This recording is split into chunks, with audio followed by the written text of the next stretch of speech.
Welcome to Americana Archives. Today we have the conclusion of the story with the headline, A Railroad Adventure.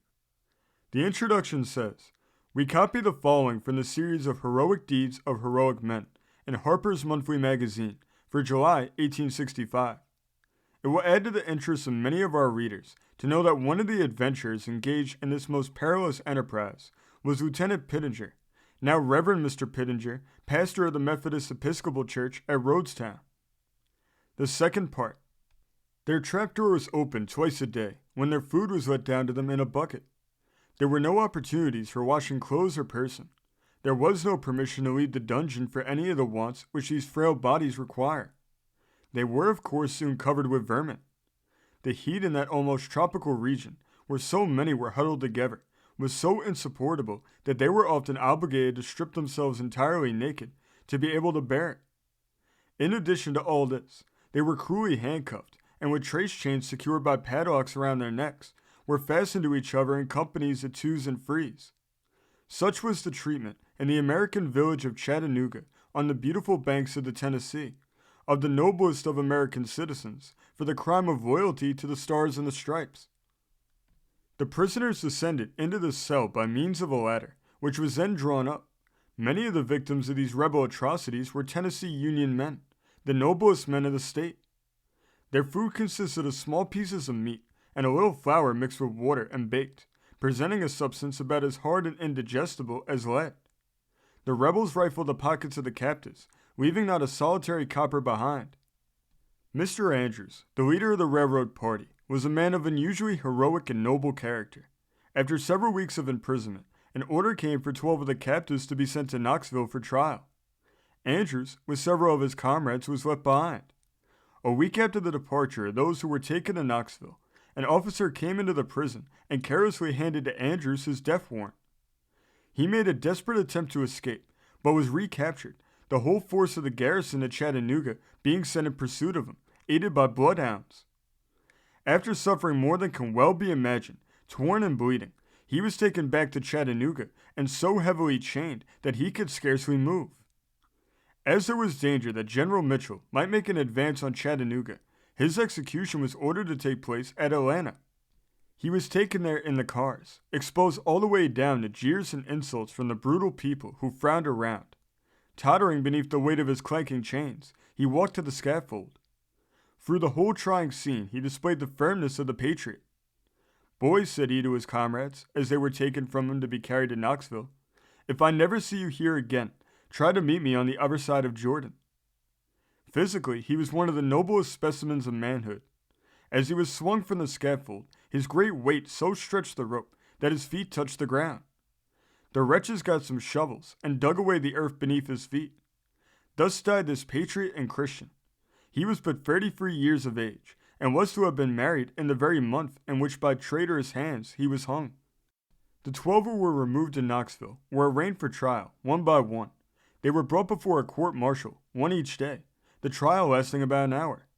They were charged with being spies, and were allowed to employ counsel. The defense was that being in citizens' clothes did not take them from the protections belonging to citizens of war, since the Confederate government authorized all the guerrillas in their service to wear citizens' dress. Moreover, it was a common custom for them, whenever it would serve their purpose, to dress their troops even in the United States uniform. It was also urged that the object of the expedition was purely a military one, for the destruction of communications, which was lawful according to the rules of war. The defense was apparently so conclusive that several members of the court-martial, who had some humanity still remaining in their bosoms, called upon the captives and assured them that, according to the laws of war, they, under the circumstances, could only be regarded as prisoners of war, and not as spies. It was proved that they had entered the rebel camp not as spies seeking information, but to accomplish a definite object, which war allowed. After 7 of the captives had been tried, the rapid advance of General Mitchell upon Chattanooga broke up the court-martial, as all the officers composing it were compelled to hasten to their regiments to resist his march. Knoxville was also threatened, and the captives were hurriedly removed to Atlanta. The ferocity which has characterized the conduct of the rebels throughout this war has always been incited by those men in high stations who were its leading spirits. The remorseless despotism at Richmond was determined that no clemency on the part of the court-martial should spare the captives. On the 18th of June, the clanking of the swords of some officers was heard ascending the stairs of the prison at Atlanta. The door was thrown open, and the 7 young men who had been already tried were called into another room. One who was so sick of a fever that he could not stand was lifted from his cot and supported with tottering steps out of the room. In a few moments they returned, with their hands tied behind them, and with the announcement that they were immediately to be led out to execution. Not a moment was allowed to bid adieu to their comrades, to write a parting word of love to mother or sister, or even to fall upon their knees and implore the pardon and sustaining grace of God. The young men were entirely unprepared for this dread announcement, for they had scarcely a doubt that they were to be regarded as prisoners of war. One of them exclaimed in anguish to a friend, "Oh, try to be better prepared when you come to die than I am." Another, who had been a merry, thoughtless boy, cried out in agony, which touched all hearts but those of his unfeeling executioners, "Boys, I am not prepared to meet Jesus. I know that I am not prepared." Another, Samuel Slavens, who had left a young family in his native state, was heard to murmur with trembling voice, "Wife, children, tell," when emotion overwhelmed him and he could say no more. John Scott had been married but 3 days when he entered the army. As he thought of his young bride, he could only clasp his hands in speechless agony. Marion A. Ross of Ohio seemed to be endowed with supernatural strength. His cheek glowed and his eye flashed with animation. Fully comprehending the sublimity of the sacrifice he was making, he said with firm voice, "Tell them at home, if any of you escape, that I died for my country and did not regret it." All this occurred in a moment. "Come, hurry up there," exclaimed the brutal marshal who stood at the door with other officers. "Come on, we can't wait." Samuel Robinson of Ohio, the young man who was too sick to walk, was hurried away with the rest. The death cart was at the door. The 7 captives were crowded into it. A company of mounted rebels surrounded them. When placed upon the scaffold with ropes around their necks, George D. Wilson of Ohio asked permission to speak a few words. His request was granted, probably with the expectation that he was to make some confession. In eloquent words and with Roman heroism, this young American citizen then said, "I have no hostile feelings towards the Southern people. Their rulers, not they, are responsible for this rebellion. I am no spy but a soldier, regularly detailed for military duty. I do not regret dying for my country. I only regret the manner of my death. You may all depend upon it that this rebellion will yet be crushed down. You will regret the part you have taken in it. The time will soon come when the flag of our Union will float over the whole undivided country and over the very spot where the scaffold now stands." There were about 400 of low, uncultured men, such as composed the rank and file of the rebel army, surrounding the gallows. With oaths and ribald jests, they assailed the patriots. As the platform fell, 5 only were seen struggling suspended in the air. 2 ropes had broken, and William Campbell of Kentucky and Samuel Slavens of Ohio fell to the ground bruised, bleeding, and almost insensible. Soon they slightly recovered and begged that a few moments might be granted them that they might pray for the forgiveness and the help of God. The request was insultingly refused. New ropes were provided. They were again dragged upon the scaffold and launched into eternity. The mob shouted and dispersed to drink themselves drunk in their merriment over hanging these Yankee abolitionists. The 4 captives who were left in the prison behind, simply because their trial had not yet taken place, in gloom unspeakable soon saw the cart return empty, thus announcing that the terrible tragedy was finished. The energetic movements of General Mitchell kept the rebels in a constant state of alarm. The surviving captives were frequently moved from one prison to another, and there was no time to convene another court-martial. They were most of them collected in the jail at Atlanta. The execution of their comrades and the peril to which they were exposed of meeting at any day the same fate so affected them that by a unanimous vote they established morning and evening prayers. Each one in turn, as they all kneeled together, offered his brief and fervent petition. A more touching scene cannot well be imagined, or one which more impressively shows what a support true religion is to the human soul in the hour of sorest trial. There was a Methodist clergyman in Atlanta by the name of McDonald, who was very kind to these men, lending them books and speaking to them words of Christian sympathy. We mention this that should any of our soldiers chance to meet him, they may remember his kindness to their imprisoned brethren. The slaves were as ever the firm friends of our soldiers. They were unwearied in their endeavors to help the captives, even exposing themselves to cruel scourgings that they might befriend them.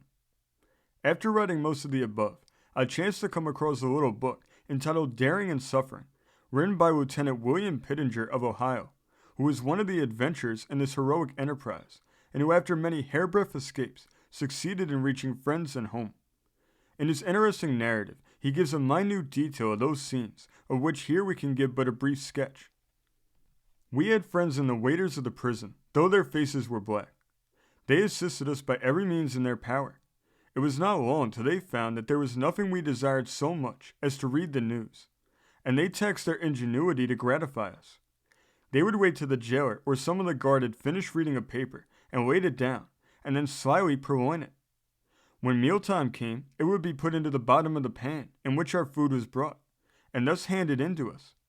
The paper had to be returned in the same way to avoid suspicion. For several months, it was only through their instrumentality that we could obtain any definite information of what was going on in the world without. Having found the slaves thus intelligent and useful, far beyond what I had supposed possible, I questioned them about other matters. They were better informed than I had given them credit for, and knew enough to disbelieve all the stories the rebels told. When the whites were not present, they laughed at the grand victories the papers were publishing every day. They imagined that all the Northern troops were chivalrous soldiers, fighting for the universal rights of man. They never wearied in their belief that the Union troops would conquer, and that the result of the victory be their freedom. I never saw one who did not cherish an ardent desire for freedom, and wish and long for the time when the triumph of the national forces would place the coveted boon within his grasp. The months rolled heavily along, and summer and autumn passed sadly away. Many plans were talked over by the survivors, now 14 in number, for attempting an escape. But they were guarded with such vigilance that no plan could be presented which did not seem utterly desperate. At length the provost marshal came into their room one day and informed them that he had received a letter from the Secretary of War at Richmond, inquiring why all the party engaged in the railroad adventure had not been executed. And soon they received intelligence that another dispatch had come, ordering their immediate execution. The frantic struggles of despair now became prudence. They seized their jailer, gagged him, wrenched from him his keys, rushed downstairs and sprang upon the guard, tore their guns from them, scaled the walls, and ran for the woods. The whole garrison in Atlanta was immediately in commotion. A regiment of cavalry was started off in pursuit. Their chivalric commander, Colonel Lee, said, "Don't take one of the villains alive, shoot them down, and let them lie in the woods for the birds and hogs to eat." 8 of the heroes escaped. J.A. Wilson and Mark Wood, both from Ohio, after adventures as marvelous as were ever detailed in the dreams of romance, pushing south directly through the densest throngs of rebeldom, at last reached the Gulf of Mexico, where they succeeded in getting beneath the protection of the Stars and Stripes on a United States gunboat. J.R. Porter and John Whelm, also from Ohio, ran in a westerly direction.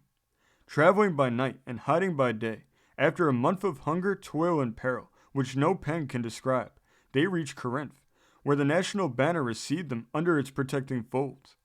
M.J. Hawkins and D.A. Dorsey, both also from Ohio, after wandering through the woods for 3 weeks, traveling only by starlight, living upon roots and raw sweet potatoes, finally aided by Union men, whom they found scattered through the mountains, reached Somerset, Kentucky, from which place they were transported to their regiments, where they were received as from the dead. 2. W. Brown and William Knight, also from Ohio, were never afterward heard from. They probably perished of hunger and exposure in the woods. All the rest, 6 in number, were recaptured. It was now October. As the jail was not deemed a safe place for the confinement, they were removed to the city barracks, where their situation was much less uncomfortable. Several Union Tennesseans were imprisoned with them. Weeks of the dreary monotony of prison life rolled on. One day, when in the lowest depths of despondency, they were roused to almost a frenzy of joy by the tidings that they were being exchanged and were immediately to be sent to Union lines. On the 3rd day of December, a bitter, cold, wintry day, our captives, in only summer clothing, and those ragged and threadbare, were placed in a boxcar and almost perishing with cold were borne over the frozen roads toward Virginia. After a long ride, in which they suffered excessively from hunger as well as cold, they reached Richmond. It was the 7th of December, 1862. To their infinite disappointment, they found that they had been deceived. Instead of being exchanged, they were placed in Castle Thunder, the Bastille of the South. Here they remained in bitter confinement during the months of December and January, hope every day growing more and more faint. They had no fire, very scanty food, and scarcely any clothing.